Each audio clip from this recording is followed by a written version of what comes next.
other. As my son Bo used to say, just keep moving forward. It's been my faith that has given me refuge and reassurance. I'm not in any way suggesting or recommending that the vice president accept any timetable other than the one that is clicking inside of him. He has to make this decision. I'm not going to comment on what Joe's doing or not doing. I think you can direct those questions to my very able vice president. Well, three sources now telling our own Ed Henry that Joe Biden is expected to get in this race. When is really the question, but that he is expected to get in. Something he said today raised some eyebrows. You remember when Hillary Clinton was asked at the debate, the Democratic debate, about her favorite enemy, if you would. Take a listen. Darrell Issa, not a Republican friend of mine. He's a friend. I don't consider Republicans enemies. They're friends. Well, in addition to the NRA, the health insurance companies, the drug companies, the Iranians, probably the Republicans. So was it pointed? Was it not? Everybody's reading through the tea leaves. It's pretty unbelievable here in Washington. Let's bring in our panel. Jason Riley, columnist with the Wall Street Journal. Juan Williams, columnist with The Hill. And syndicated columnist Charles Krauthammer.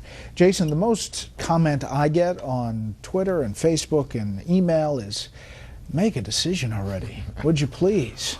Well, I think the Democratic establishment likes having Joe Biden as an insurance policy right now. You know, the whole rationale for his candidacy is Hillary Clinton's ethical baggage. And we saw at the debate, the other candidates didn't go there, despite ample opportunity to do so. Her pollster says she's polling very strongly. About 75% of Democrats back her. That includes 30% who think she's lying about her emails. So that shows you where her standing is in the Democratic Party.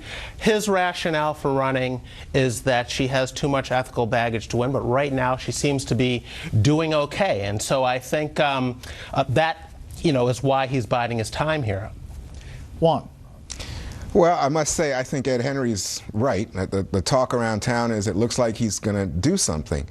The question is... CNN, by the way, is reporting that there's interviews going on for staff. Right. There are other reports that he has reached out to state party chairmen and that there's going to be some big rollout at the Jefferson-Jackson dinner in Iowa that he may speak at. Right. A lot of this comes out of meetings he had over the weekend with unions, and in specific the firefighters union, which initially was going to back Hillary Clinton, then backed off and said, well, we want to look around. A lot of concern about economic policies under Obama, especially the Wall Street type stuff, and the party moving to the left very visibly, especially as you may have noticed during the debate. And Biden apparently tight with the unions and willing, therefore, if he gets into a campaign as an agent of the unions, to push Hillary Clinton farther to the left. But if you stop and think about it, this would be, as you heard in your segment, this would be the third time for Biden. He's gaffe prone, let's be straight about it. And he doesn't have the money or the infrastructure that Hillary Clinton has in place. So this is not a winning proposition if you're thinking about Biden really winning the nomination. Real Clear Politics average polls in the Democratic race, and again, this is national, not the state polls, but it shows Hillary Clinton with a pretty sizable lead over Bernie Sanders. Vice President Biden, obviously not in yet, but they're at 18.7%. Meantime, Jim Webb, we're hearing, is going to have a news conference tomorrow in which he may consider running independent, not a Democrat, but as an independent. Charles. I think Juan has stumbled on the truth. It wasn't a while. Staggered into the truth here. I think your analysis is exactly right. If you take all the reasons why a Biden campaign would not succeed against a Clinton campaign, I think it's overwhelming if he takes her on as a straight shot. Nonetheless, I think the reason he'll get in, and I think at this point he probably will, choosing a time sort of a month after the right time, I think after the debates, she really is in a position that he could not possibly defeat her one-on-one. I think the reason he wants to be in there is if lightning strikes. In other words, if she is struck by something else, an act of God, meaning an act of the FBI, some indictment, something just truly destructive from which she can't recover, uncovered by the FBI, something out of the campaign. He wants to be there standing as the insurance policy. In other words, he'd really be, because after all, imagine if this happened, she got knocked out for some reason. Is the party really going to nominate a Vermont socialist who's in his mid-70s? That's inconceivable. So if he's just there, standing there, if and when, this would be a very long shot, but he'd be in a position to be the one to which everybody, to whom everybody would turn. But what about this timing? I mean, does he do it before the testimony to the Benghazi Select Committee by Hillary Clinton? Does he do it right after? Or does he have to wait a week to let the politics settle from that? Wouldn't he be asked nonstop, do you agree with what she said? Or where were you and what happened? The timing is incomprehensible. It's only explainable by saying it's Biden. So we're not going to look for a logical explanation. It would be the worst possible time. It'd be stepping on the Benghazi story, if there is one. It would be exposing him to questions about Benghazi. He's had months to make an announcement.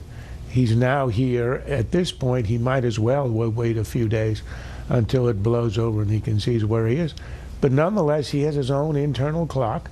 He has a long history, at least in foreign policy, of for 35 years having been wrong on everything. So I wouldn't be surprised if he chose the wrong day to announce. Jason. I think Charles is right. This FBI investigation is not over.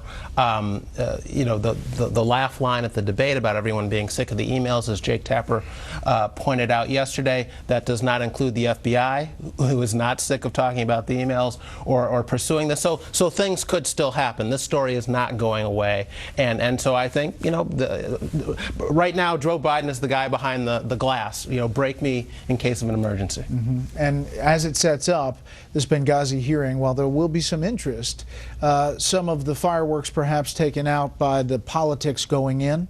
Absolutely. I think that at the moment it looks like it's a very difficult situation for Trey Gowdy, who everybody respects as a former prosecutor of great reputation.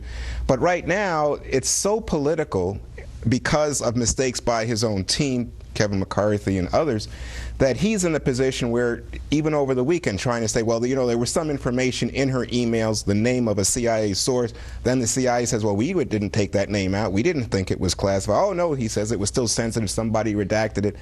That's a very limited dance, given what we thought was possible here in terms of damage to her credibility and furthering the idea that she is not an honest and trustworthy person. What often, though, doesn't get talked about is since the last time she testified, we always hear how she's testified before and how there have been, this will be the 8th investigation.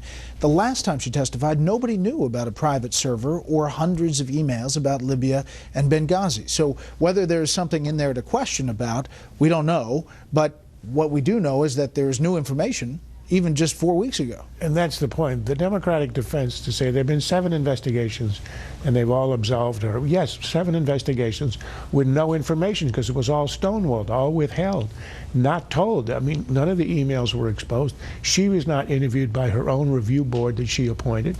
So all this information was missing. Well, now it's here. So if we are going to have a hearing, one that will at least expose the information, it will be now. This is going to be the only real one. The only worry I have is the optics. A person against a big committee.